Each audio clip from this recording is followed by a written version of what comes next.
তারা যে প্রাসাদে ছিল ওইটা বারবার 40-এর অধিকবার বোম্বিং করা হয়েছে, যাতে বাংকারের ভিতরে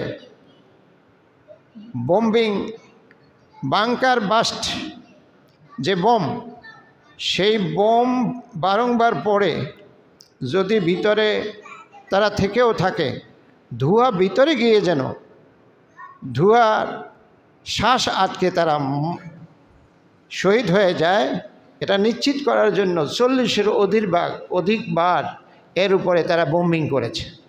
এরপরে তাদের মৃত্যু নিশ্চিত করেছে।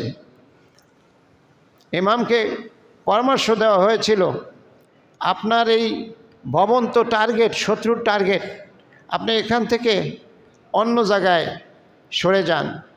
উনি বলেছেন, আমি তো 86 বছরের মানুষ, 86 বছরে আমার ইবাদত বন্দেগী কদ্দুর কবুল হয়েছে জানি না, তবে শাহাদত যদি আমার নসিব হয়, শহীদ যদি আমি হতে পারি, তাহলে অন্তত আল্লাহর কাছে আমি বিনা হিসাবে পার পাওয়ার সুযোগ। সম্মানিত হাজিরিন, ওনার এরকম একজন মানুষ, যার এরকম একজন মানুষ নিয়েও সারা পৃথিবীতে আজকে প্রশ্ন, তিনি কি মুসলমান না তিনি শিয়া না তিনি কি?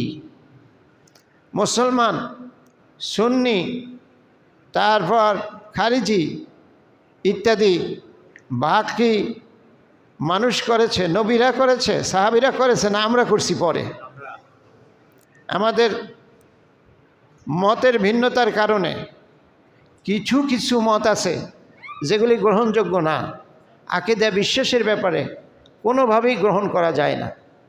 কিন্তু এমন মতপার্থক্য যদি থাকে, যেই মতপার্থক্যগুলি ঈমানের সাথে সম্পর্কিত না, যেগুলি সুন্নাত ওয়াজিব মুস্তাহাব কিংবা ব্যাখ্যা বুঝের অভাবের কারণে ভিন্ন মত হয়, ব্যাখ্যা বুঝের অভাবের কারণে ভিন্ন মত যদি হয়, তাহলে সেটা ভুল হইলেও আল্লাহ মাফ করে দিতে পারেন, কারণ উনি ব্যাখ্যাটা ওইভাবে বুঝছেন, ওইটাই ওনার কাছে হক মনে হয়েছে। উনি 10টা ভালো কাজ করেছেন, একটা ব্যাখ্যা বিশ্লেষণের কারণে তার বুঝতে ভুল হয়েছে, ওটা যদি সে ভুলও করে, তাহলে আল্লাহর কাছে অন্তত 1 গুণ সওয়াব আছে। কয় গুণ? ভুল করছে তারপরও কয় গুণ?